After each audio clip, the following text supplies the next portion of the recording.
Hey guys, it's Leah B from Prestige Veteran Medical Consulting. I'm a U.S. Army veteran, a physician assistant, and a former compensation and pension examiner.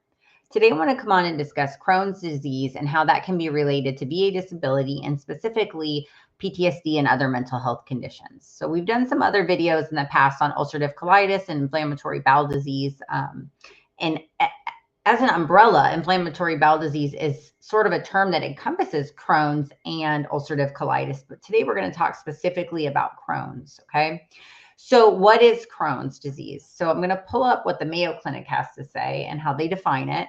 And it is defined as a type of inflammatory bowel disease, as I mentioned. It causes swelling of tissues or inflammation in the digestive tract, which can lead to abdominal pain, severe diarrhea, fatigue, weight loss, and malnutrition. Inflammation caused by Crohn's disease can involve different areas of the digestive tract in different people, most commonly the small intestine.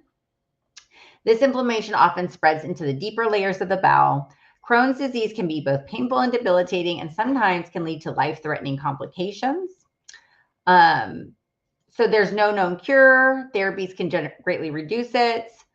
Some of the symptoms can include diarrhea, fever, fatigue, abdominal pain and cramping, blood in your stool, mouth sores, reduced appetite, weight loss. So inflammatory bowel disease is, again, an umbrella term, and Crohn's is under that because it's an inflammatory bowel disorder, right? It's different than IBS or irritable bowel syndrome. That's not usually, the hallmark of that is not usually blood in the stool and things like that. And so there are real physiologic findings, not that there's not real findings in IBS, but IBS is more of a diagnosis of exclusion, and there aren't a lot of actual bowel inflammatory changes as opposed to Crohn's disease, right? So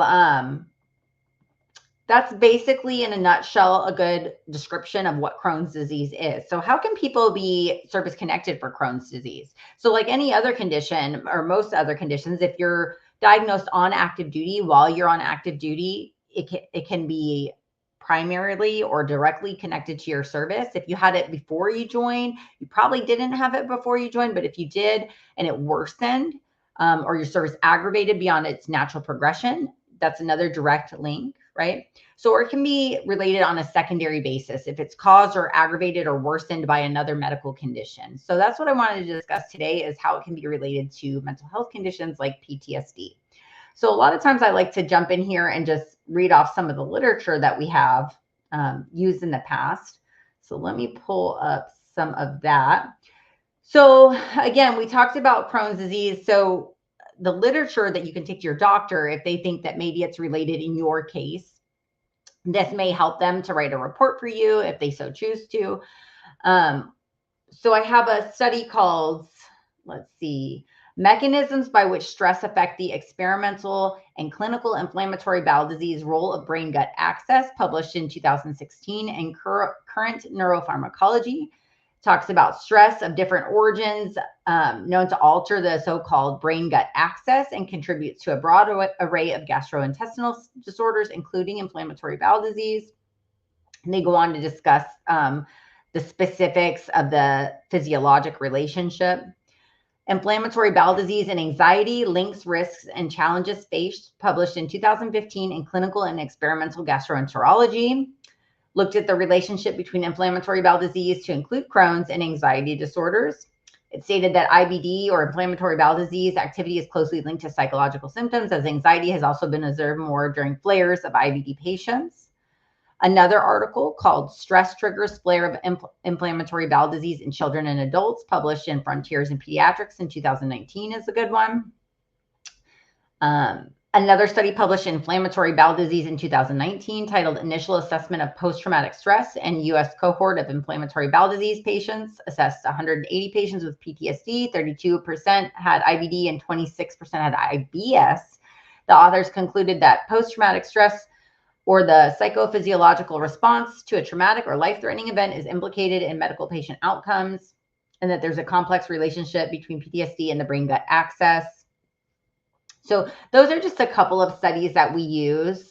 So let's talk about, we talked about primary and secondary service connection. Let's talk about the VA exam. So I'm not going to run down the entire DBQ for this, we can do that in another video. But if you're interested to know what it looks like, head on over to va.gov and you can download the DBQ that pertains to inflammatory bowel diseases and take a look at some of those questions that you might be asked in that type of exam. And as far as the ratings are concerned, these are always subject to change. So best to follow up with an accredited legal professional to get advice on what the current ratings are. I am not a legal professional. I always like to throw that out there. I am a physician assistant. I write medical opinions, and I do not advise or provide legal services. So it's best to ask a BSO, accredited claims agent, or an attorney if you are struggling to find one. You can look on va.gov. There's a good search tool that you can find one in your area. You don't have to have one in your area, but they can be nationwide. So let's talk about those ratings though. So it can be rated at 10% if you have infrequent exacerbations, at 30% if it's moderately severe with frequent flare-ups, 60% if it's severe with numerous attacks a year with malnutrition, and health only fair during remissions. And then at 100% rating, pronounced, resulting in marked malnutrition, anemia, general debility, or with serious complications such as liver abscess. I had a guy on active duty that had this, developed this at some point while he was on active duty, and he wound up getting medically separated, but his was really, really bad. He lost a ton of weight. He was anemic. I think he had to have a partial bowel resection. So his case was pretty severe. But anyhow, I hope this was helpful to you guys. Please drop some comments. Let me know if you have any questions. And I hope you guys enjoyed it. And thanks for watching.